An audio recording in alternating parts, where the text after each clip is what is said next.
Nah, jadi nanti ini akan ada may ya'mal mithqala dzarratin khairan yarah wa may ya'mal mithqala dzarratin syarran yarah. Akan terlihat semua. Becik ke titik olo ketoro. Kita kembali ke belakang ya, sejarah Gus Dur 21 bulan menjadi presiden kita dengan guyon humor lucu-lucuannya, menghibur bangsa yang sedang waktu itu panas pahit pikirannya. Ya cocok memang ya, cocok. Cocok memang, tapi beliau diturunkan secara paksa kan menurut saya nggih. Karena tuduhan yang tidak terbukti kebenarannya. Saya sangat sesalkan itu karena beliau adalah seorang bapak bangsa. Ya toh ada kelemahannya, namanya fisiknya beliau ya seperti itu, tapi perjuangannya. Saya dulu pada waktu pernah jadi santri itu mendampingi beliaunya, diutus sama guru saya. Beliau pada waktu zaman Pak Harto Orde Baru itu diuber-uber oleh penguasa. Beliau sama Megawati itu sebenarnya sama-sama seorang pejuang sejati ya. Ya tapi ya gara-gara pengkhianatan keponakannya, pengkhianatan polisi, dan beliau memang mau merombak parlemen ya, DPR kayak taman kanak-kanak, ya itu akhirnya sebenarnya nggak mau menerima laporan pertanggungjawabannya, yang akhirnya diturunkan secara paksa itu. Jadi sebenarnya Gus Dur yang dituduh buta mata buta hati sekarang itu kembali kepada penuduhnya. Man qala li akhihi ya kafir. Ya, jika tidak terbukti, kekafiran akan kembali kepada penuduhnya. Kiai Haji Abdullah Mokhtar menuduh Kiai Haji Maduddin Utsman, ya sinting loh. Kiai Haji Maduddin nggak terbukti, ya beliau sendiri yang sinting. Gitu. Lah sekarang terbukti, mubalah itu. Apa buktinya? Ternyata yang buta hati dan buta mata itulah Kang Mas Habib Rizik dan kawan-kawannya. Dan muhibinnya yang belum taubat kembali kepada kita. Ternyata sumum bukmun umyum fahum la yarjiun, sumum bukmun umyum fahum la yaqilun itu ternyata kembali kepada penuduhnya. Selang 20 tahun berikutnya. Ya inilah. Ya karena pada waktu itu kan ya namanya setelah keadaan politik yang tidak stabil ya wajar lah itu gonjang-ganjing seperti itu, tapi ya mbok yo wong presidennya ya wis Islam yo kiai ya mbok ya didukung sampai masa jabatannya selesai kan begitu. Mbak Megawati juga ikut-ikutan ya mutung-mutungan yang akhirnya ya jadinya ya diturunkan ya, dipelorot itu ya yang demo itu ya bawa pedang ya Allah Akbar di istana ya mereka itu gitu loh. Gus Dur itu juga berjasa besar, pernah berjuang untuk lulusan pesantren Salafiyah bisa kuliah, itu jasa Gus Dur itu. Dan bisa etnis Tionghoa Konghucu diakui menjadi agama. Jadi orang-orang etnis Tionghoa itu berterima kasih kepada bapak bangsa. Jadi Kang Deddy Mulyadi ini kami harapkan nanti ya melibatkan Bakesbang Linmas, merangkul Ormas Nahdlatul Ulama Muhammadiyah MUI provinsi ya untuk mengkaji ini, undang antara yang pro dan yang kontra tentang status nasabnya Habaib Ba'alawi. Selama ini kami membantu beliaunya Kang Mas Deddy Mulyadi untuk mencapai ya kursi kedudukan tahtanya di Jawa Barat sana, karena memang beliau merakyat.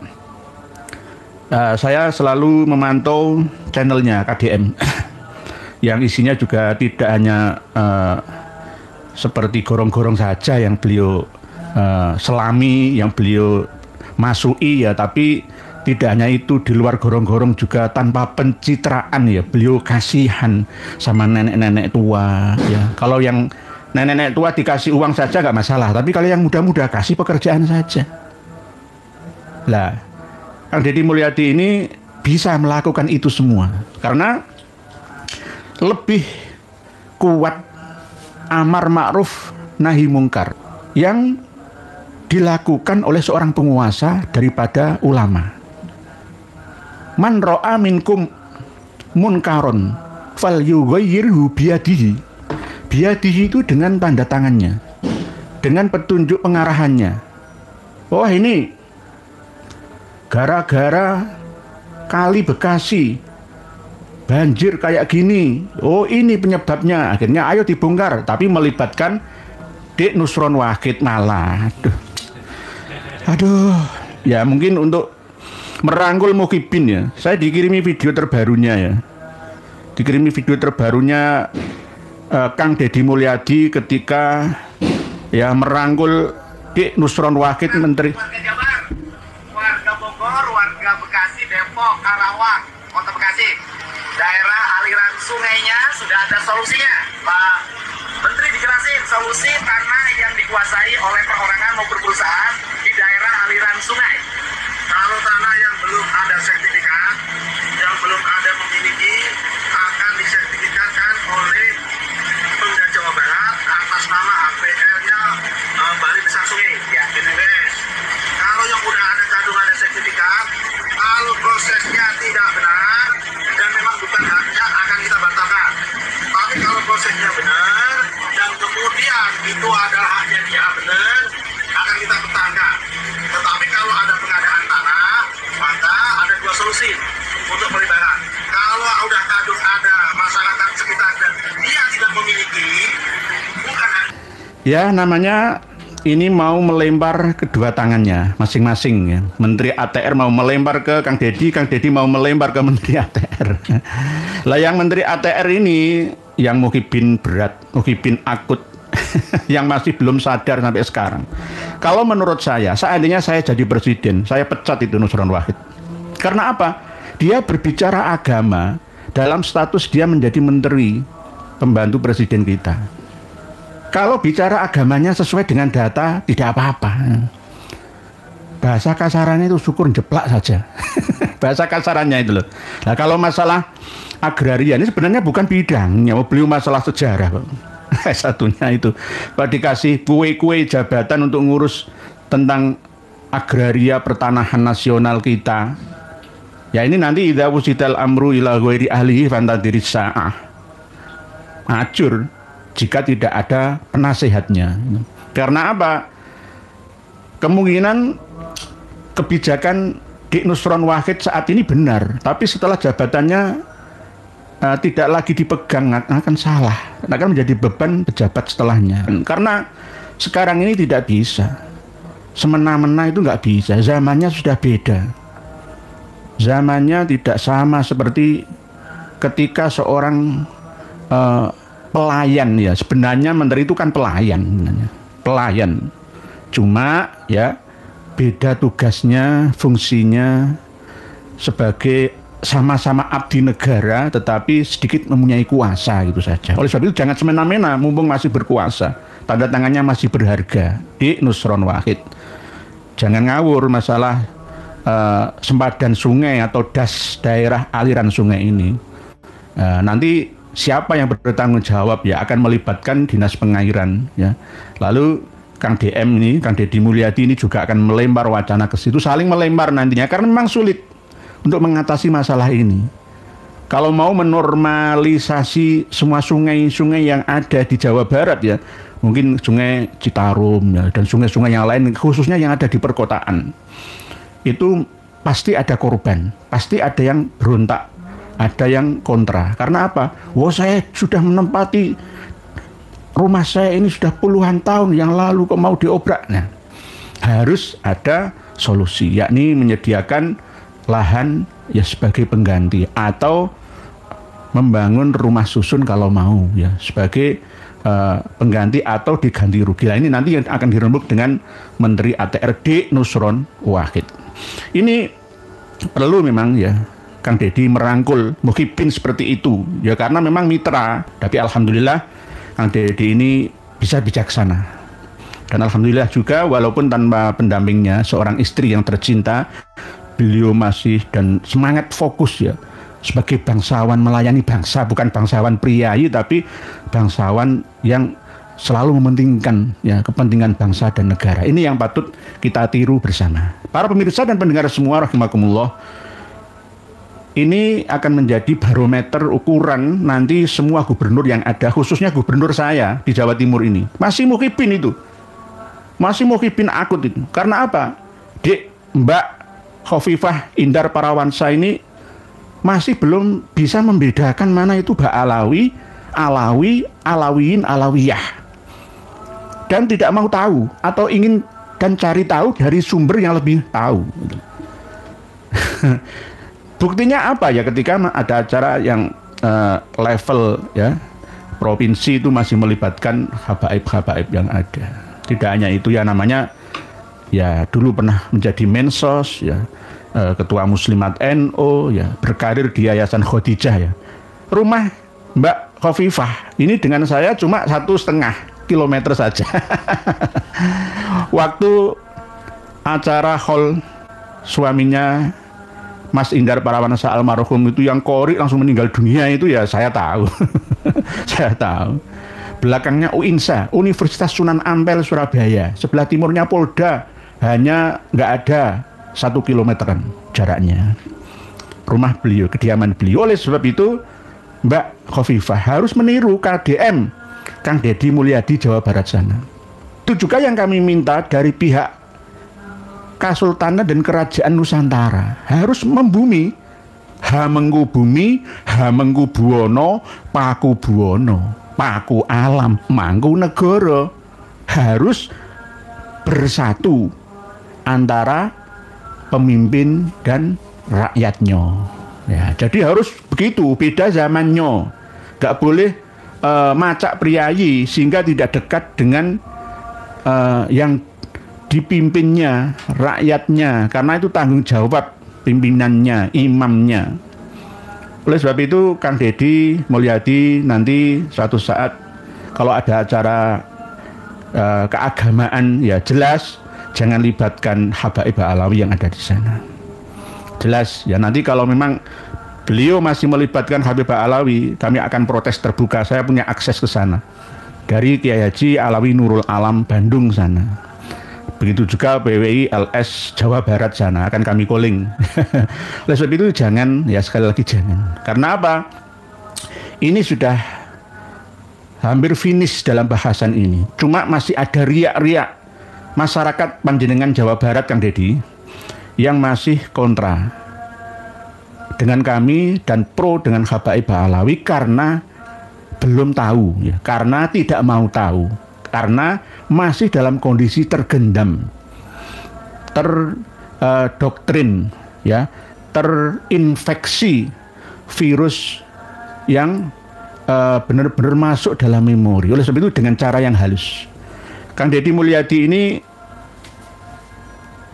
simbol seorang yang berasal dari warga asli Sunda, Sundawi, ya, yang membumi, yang tidak terlalu fanatik, ya, dengan agamanya.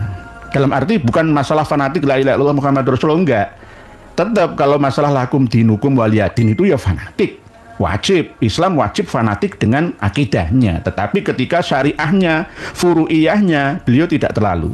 Karena di Jawa Barat masih ada kampung asli suku Baduy. Kalau di Jawa Tengah, Jawa Timur ada Wong Kalang dan saudaranya suku Samin. Kalau di sana ada suku Baduy, di Cibio, ya, di Kanekes dan lain sebagainya. Banyak sekali pengikut aliran Kapitayan Sunda. Tetapi intinya ajaran Kasundan yang asli itu adalah ajaran yang mendahulukan, ya, mengutamakan kejujuran. Nggak ada orang-orang Kanekes suku Baduy itu menipu, korupsi, membunuh, itu nggak ada di sana. Sama seperti suku Samin, suku asli, ya, Jawi itu begitu. Murni hidupnya itu ada aturan, pantangan yang tidak boleh mereka langgar. Jadi suku asli Sunda, ya, itu kakak, nenek, kakek moyangnya orang-orang Jepang sana. Orang Jepang yang asli itu pelarian dari Sundalandia, dari Nusantara. Pertama mendarat ke Taiwan di Formosa, lalu 6.000 tahun yang lalu sampai ke Yaban atau Jepang sana. Sehingga tradisi orang Jepang itu yang asli kan sama. Sopan santun, angga ungguh, silih asah, silih asih, silih asuh. Terima kasih, arigato, arigato, terima kasih. Orang-orang Jepang, wanitanya, pakaiannya, dan rumahnya itu sama seperti rumah dan pakaiannya suku Baduy perempuan yang ada di Cibio di Kanekes sana. Sama, rumahnya ya rumah panggung ya, tidak hanya di Minangkabau sana, di Kalimantan sana saja tidak, tapi juga di Jepang ya. Jadi orang Jepang itu sebenarnya bukan saudara tua kita. Kita ini yang saudara tua mereka. Adik kita itu ya orang Jepang sana, tapi kita akhirnya dikalahkan oleh mereka gara-gara kita tidak mau terbuka dalam teknologi dan budaya. Sehingga seluruh hasil karya anak bangsa Yaban atau Jepang sana itu kita yang memanfaatkan menggunakannya. Contohnya adalah mesin-mesin selain elektronik ya, otomotif kita. Isuzu, Kawasaki, Mitsubishi, Toyota, Daihatsu, Honda, semua dari sana. Kita hanya sebagai konsumennya saja.